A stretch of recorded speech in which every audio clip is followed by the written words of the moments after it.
Assalamualaikum warahmatullahi wabarakatuh. Perkenalkan, nama saya Ismail Rohairotunisa dengan NIM 2106021110060 dari kelas Biologi B. Pada yang terhormat Bapak Profesor Dr. Haji Munirul Abidin MAG sebagai dosen pengampu mata kuliah Sejarah Peradaban Islam. Saya akan mempresentasikan materi saya dengan judul Perkembangan Peradaban Islam di Asia Tenggara di wilayah mayoritas Nusantara. Nusantara merupakan wilayah dengan penganut agama Islam terbesar di Asia Tenggara. Perkembangan Islam di Nusantara yang memiliki penganut yang begitu besar ini nyatanya telah melalui sejarah yang teramat panjang. Sejarah berkembangnya Islam di Nusantara juga telah melalui berbagai periode yang menarik. Sejarah sendiri secara bahasa berasal dari kata syajariyah yang diambil dari bahasa Arab yang artinya pohon, asal-usul, silsilah, dan riwayat. Sejarah adalah pengalaman hidup manusia pada masa lalu dan akan terus berlanjut sepanjang hidup. Selanjutnya, ada teori masuknya Islam ke Nusantara. Banyak terjadi perdebatan tentang kedatangan Islam di Nusantara. Ada 3 permasalahan pokok yang sering dikaitkan dengan bagaimana datangnya Islam di Nusantara. Di antaranya yaitu waktu, tempat asal-usul kedatangan Islam, dan orang yang membawanya. Dari perdebatan tentang kedatangan Islam di Nusantara ini, lahirlah banyak teori dan pembahasan yang tidak kunjung tuntas dan bersifat lemah, yang disebabkan oleh kurangnya data pendukung teori dan adanya keberpihakan dari berbagai teori yang ada. Lemahnya teori-teori tersebut disebabkan isi dari teori yang hanya menekankan aspek-aspek khusus dari 3 masalah pokok di atas dan memilih mengabaikan aspek-aspek lain. Namun akhirnya muncul teori yang menguatkan tentang bagaimana kedatangan Islam di Nusantara. Ada 4 teori utama yang bersifat kuat tentang asal-usul kedatangan Islam di Nusantara yang diperdebatkan dalam membahas kedatangan Islam ke Nusantara, yaitu teori Arab, teori India, teori Cina, dan teori Persia. Yang pertama ada teori Arab. Teori ini menyatakan bahwa Islam dibawa dan disebarluaskan ke Nusantara langsung dari Arab di abad ke-7-8 Masehi. Di saat kerajaan Sriwijaya tengah memperluas kekuasaannya. Tokoh-tokoh dari teori ini adalah Cheraufurt, Kaiser, Niemann, De Hollander, Hashimi, Hamka, Al-Atas, Jajadiningrat, dan Mukti Ali. Bukti sejarah yang diberikan oleh teori ini sangat kuat. Pada abad ke-7-8 Masehi, Selat Malaka sudah ramai dikunjungi para pedagang Muslim dalam perjalanan perdagangan mereka ke negara-negara Asia Tenggara dan Asia Timur. Asia Tenggara memang menjadi lalu lintas perdagangan dan interaksi politik antara 3 kekuatan besar, yaitu Cina di bawah dinasti Tang, Kerajaan Sriwijaya, dan dinasti Umayyah. Yang kedua ada teori Cina.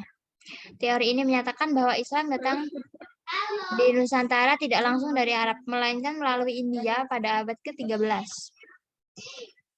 Dalam teori ini ada 4 asal Islam di India, yaitu Gujarat, Cambai, Malabar, Coromandel, dan Bengal. Teori ini yang menjelaskan bahwa Islam yang berasal dari Gujarat ternyata memiliki kelemahan. Hal ini dibuktikan oleh J.E. Morrison dengan argumennya, meskipun batu nisan ditemukan di tempat-tempat tertentu di Nusantara yang mungkin berasal dari Gujarat atau Bengal, seperti yang dikatakan oleh Fatimah, itu tidak berarti bahwa Islam juga didatangkan dari sana. Morrison mematakan teori ini dengan menunjukkan sebuah kenyataan bahwa pada masa Islamisasi Samudra Pasai yang raja pertamanya wafat pada tahun 698 Hijriah atau 1297 Masehi, Gujarat masih merupakan kerajaan Hindu. Baru setelah setahun kemudian, Gujarat ditaklukkan oleh pemerintahan Muslim. Jika Gujarat adalah pusat Islam, maka pasti Gujarat sudah mapan dan berkembang sebelum kematian Malik Saleh. Yang ketiga ada teori Cina. Teori ini menjelaskan bahwa etnis Tionghoa Muslim sangat berperan dalam proses penyebaran Islam di Nusantara. Seperti yang sudah dijelaskan sebelumnya di dalam teori Arab, hubungan antara Muslim Arab dan Cina sudah lama terjadi, yaitu pada abad pertengahan Hijriah, yaitu pada abad pertama Hijriah. Dengan demikian dapat disimpulkan bahwa Islam datang dari Barat ke Nusantara dan ke Cina secara bersamaan dalam satu jalur perdagangan. Islam masuk ke Cina di Canton yang sedang berada di bawah masa pemerintahan Taisung dari dinasti Tang, dan datang ke Nusantara, tepatnya di Sumatera yang saat itu sedang berjalan masa pemerintahan dari Kerajaan Sriwijaya. Lalu setelah itu datanglah ke Pulau Jawa pada tahun 674 Masehi yang berdasarkan oleh kedatangan utusan dari seorang raja dari Arab yang bernama Teci atau Tasi, yang kemungkinan besar adalah Muawiyah bin Abi Sufyan, ke kerajaan Galingga yang saat itu tengah berada di bawah pimpinan Ratu Sima. Yang terakhir ada teori Persia. Berbeda dari teori-teori sebelumnya, teori Persia ini lebih mengacu pada aspek bahasa yang menunjukkan bahwa Islam sudah masuk ke Nusantara dengan bahasanya yang sudah diserap. Seperti yang dikatakan Abdas, yang digunakan oleh orang Sunda adalah serapan dari bahasa Persia yang memiliki arti wudhu. Bukti lain pengaruh bahasa Persia adalah bahasa Arab yang digunakan oleh masyarakat Nusantara.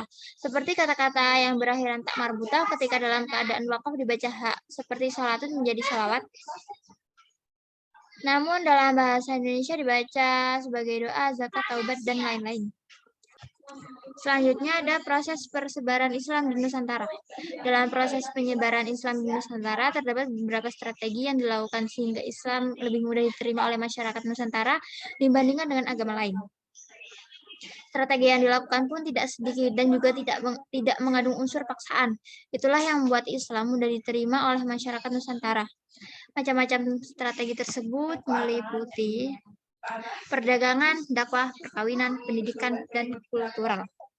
Melalui jalur perdagangan, mulanya Islam merupakan komunitas kecil yang tidak berarti. Interaksi antar pedagang Muslim yang terjadi di Nusantara dari berbagai negara seperti Arab, Persia, anak benua India, Melayu, dan Cina yang bertahan lama membuat masyarakat Islam semakin berwibawa.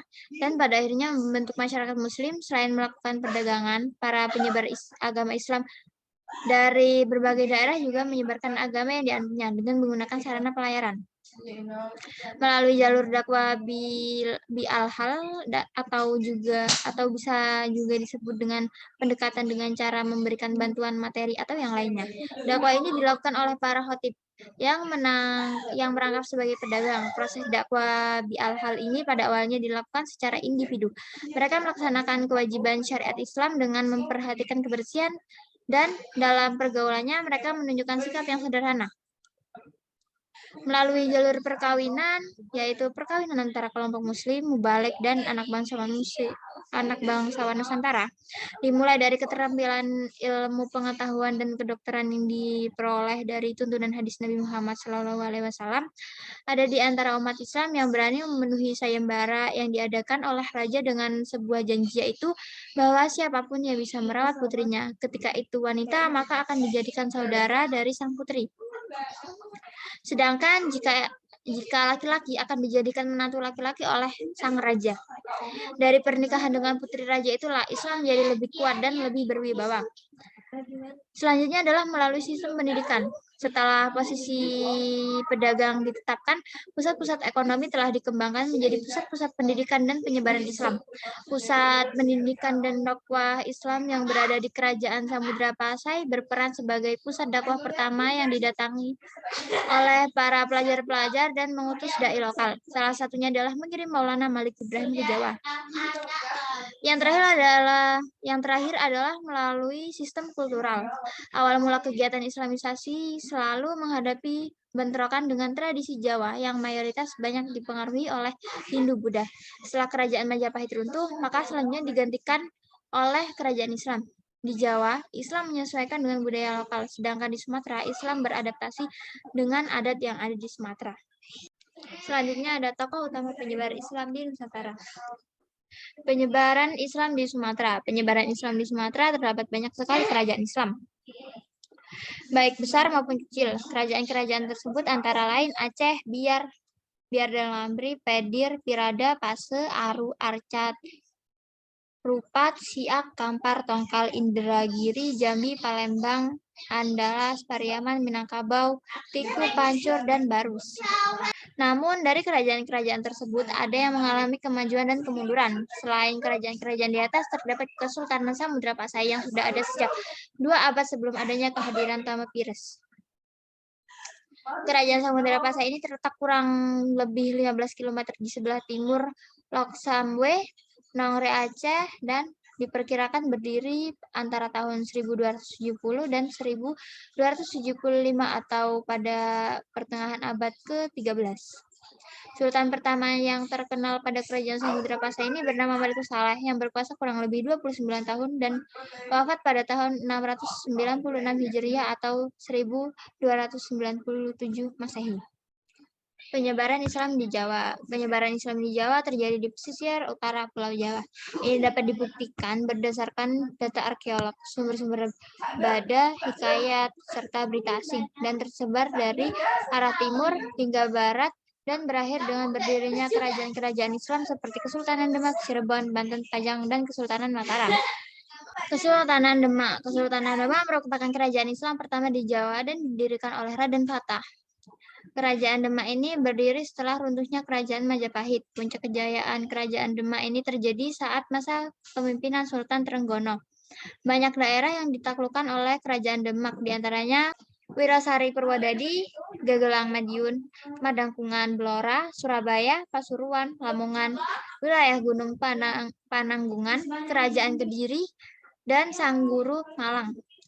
Sebagai catatan bahwa Raja Demak terkenal sebagai pelindung agama dan bergandengan erat dengan para ulama, terutama dengan Wali Songo, dibangunlah Masjid Agung Demak yang diarsiteki langsung oleh Sunan Kalijaga dan merupakan salah satu pusat dakwah para wali. Selanjutnya, Kesultanan Pajang. Jaka Tingkir merupakan raja pertama Kerajaan Pajang. Kerajaan Pajang ini merupakan kelanjutan dari Kerajaan Demak. Jaka Tingkir mendapat gelar Sultan Hadiwijaya setelah dinobatkan menjadi Sultan Kerajaan Pajang. Jaka Tingkir melakukan perluasan ke Jipang dan Demak, dan pengaruh yang didapat sampai ke Jepara Pati dan Banyumas. Kerajaan Pajang ini lengser pada tahun 1618 Masehi di bawah kekuasaan Mataram. Selanjutnya ada Kerajaan Mataram. Raja pertama Kerajaan Mataram ialah Senopati yang berkuasa sampai tahun 1601 Masehi. Pada masa pemerintahan Amangkurat I terjadi perang saudara dengan Pangeran Alif dan mendapat dukungan dari para ulama yang berakibat pembantaian yang menyebabkan para ulama pendukung dibunuh habis pada tahun 1647 Masehi. Lalu ada Kesultanan Cirebon. Raja pertama dari Kesultanan Cirebon adalah Syarif Hidayatullah atau yang sering dikenal dengan sebutan Sunan Gunung Jati. Jumlah raja yang berkuasa di Kesultanan Cirebon ini mencapai 21 raja dan raja yang terakhir adalah Muhammad Syaifuddin yang berkuasa sampai tahun 1813 Masehi.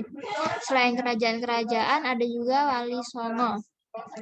Di antaranya ada Syekh Maulana Malik Ibrahim, Sunan Ampel, Sunan Bonang, Sunan Kalijaga, Sunan Giri, Sunan Derajat, Sunan Kudus, Sunan Muria, dan Sunan Gunung Jati.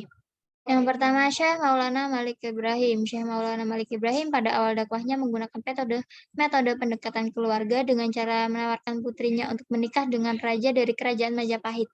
Tetapi langkah ini tidak berhasil karena saat di tengah perjalanan tiba-tiba rombongan dari Syekh Maulana Malik Ibrahim terserang penyakit hingga menyebabkan banyak yang meninggal. Akhirnya, Syekh Maulana Malik Ibrahim memilih untuk tidak meneruskan rencananya ini. Selanjutnya, Syekh Maulana Malik Ibrahim mengubah rencana awalnya yang dengan mendirikan pesantren. Diberi nama pesantren karena merupakan tempat pendidikannya ditempati oleh para santri untuk belajar ilmu agama. Upaya didirikannya pesantren ini untuk menampung dan menjawab permasalahan-permasalahan sosial keagamaan dan untuk menghimpun para santri. Karena komitmennya untuk mendakwahkan dan mengembangkan Islam, Syekh Maulana Malik Ibrahim mendapat julukan Bapak Spiritual Wali Songo. Lalu ada Sunan Ampel atau Raden Rahmat. Raden Rahmat atau yang sering dikenal dengan julukan Sunan Ampel merupakan putra dari Syekh Maulana Malik Ibrahim. Pada awal dakwahnya, dia membangun pesantren di Ampel, Denta, Surabaya. Sunan Ampel mendidik para santrinya menjadi kader-kader dai yang kemudian akan disebarluaskan ke seluruh Jawa. Murid-murid Sunan Ampel yang terkenal antara lain Sunan Bonang dan Sunan Derajat yang merupakan putranya sendiri, Maulana Ishak, Sunan Giri, dan Raden Fatah yang merupakan raja dari Kesultanan Demak. Dan menurut sejarah, Sunan Ampel adalah orang yang telah mengukuhkan Raden Fatah sebagai sultan pertama kerajaan Demak. Lalu ada Sunan Bonang atau Raden Maulana Mahdum Ibrahim. Sunan Bonang merupakan orang yang sangat memperhatikan tradisi dan budaya masyarakat yang sudah berkembang. Masyarakat Jawa saat itu tengah memiliki kegemaran dengan kesenian perwayangan yang ceritanya mengambil dari ajaran Hindu dan Buddha. Akhirnya para wali menciptakan tembang atau syair tentang ketauhidan dan peribadatan dengan setiap baitnya selalu diselingi dengan syahadatain yang sekarang ini dikenal sebagai sekatan tembang ciptaan dari Sunan Bonang yang terkenal adalah Tembang Durma. Karya-karya Sunan Bonang yang berupa catatan dikenal dengan suluk Sunan Bonang atau Peremban Sunan Bonang. Lalu Sunan Kalijaga atau Raden Masyahid. Dalam berdakwah, Sunan Kalijaga tidak hanya menetap di satu tempat, di satu daerah saja, sehingga wilayah dakwahnya menjadi sangat luas. Sunan Kalijaga menggunakan pendekatan kultural dalam dakwahnya. Di antaranya ada wayang dan gamelan dengan mengarang cerita Islam sebagai alur cerita wayangnya. Sunan Kalijaga juga disebut sebagai seniman dengan salah satu karyanya yang terkenal adalah batik dengan corak yang bermotif burung. Lalu ada Sunan Giri atau Raden Ainul Yakin. Sunan Giri mendirikan pesantren sebagai sarana dakwahnya di daerah Giri yang mayoritas santrinya adalah masyarakat dengan golongan ekonomi yang tidak mampu. Dari pesantren Sunan Giri lahir para dai-dai yang kemudian menyiarkan agama Islam keluar Pulau Jawa seperti Madura, Ternate, Bewean, Kangean, dan Tidore. Sunan Giri juga dikenal sebagai seorang pendidik yang menetapkan metode permainan agami sebagai sarananya untuk mendidik. Karya-karyanya dalam permainan atau tembang yang terkenal adalah Gula Ganti, Jamuran, Jelungan, Jor, dan Cublak-Cublak Suang. Lalu Sunan Derajat atau Raden Kosim. Raden Kosim atau yang sering dikenal dengan julukan Sunan Derajat melaksanakan dakwahnya dengan cara membuat pusat pembelajaran agama Islam yang ada di Lawang dan Sedayu, Pedukuhan, Jajadiang, masuk ke daerah Lamongan. Sunan Derajat juga berdakwah lewat kesenian. Salah satu bukti seninya adalah gamelan Singo Mangkok yang saat ini masih tersimpan di dalam Museum Makam Sunan Derajat. Sunan Derajat juga dikenal sebagai seorang yang dermawan dan berjiwa sosial tinggi. Dia membuat papali pitu atau 7 ajaran yang menjadi pijakan hidup bermasyarakat. Lalu ada Sunan Kudus atau Raden Ja'far Shodiq. Dalam menjalankan dakwahnya, Sunan Kudus menggunakan pendekatan budaya dengan memainkan peran sebagai seorang pujangga dan menciptakan berbagai lagu serta cerita keagamaan. Karyanya yang terkenal adalah Gending Mas Kumambang dan Mijil. Lalu ada Sunan Muria atau Raden Umar Said. Raden Umar Said. Sunan Muria melakukan dakwah yang sedikit berbeda, yaitu menjadikan desa-desa terpencil sebagai sarana dakwahnya.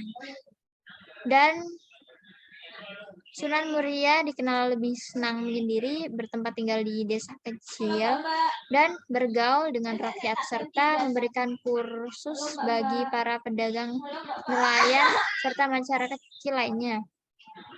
Yang terakhir ada Sunan Gunung Jati atau Raden Syarif Hidayatullah.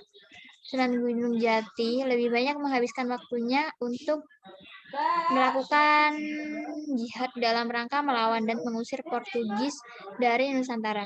Sunan Gunung Jati dikenal sebagai peletak konsep negara Islam modern dengan bukti berkembangnya Kesultanan Banten menjadi negara maju dan makmur dan mencapai puncak kejayaannya pada 1650 sampai 1690 Masehi.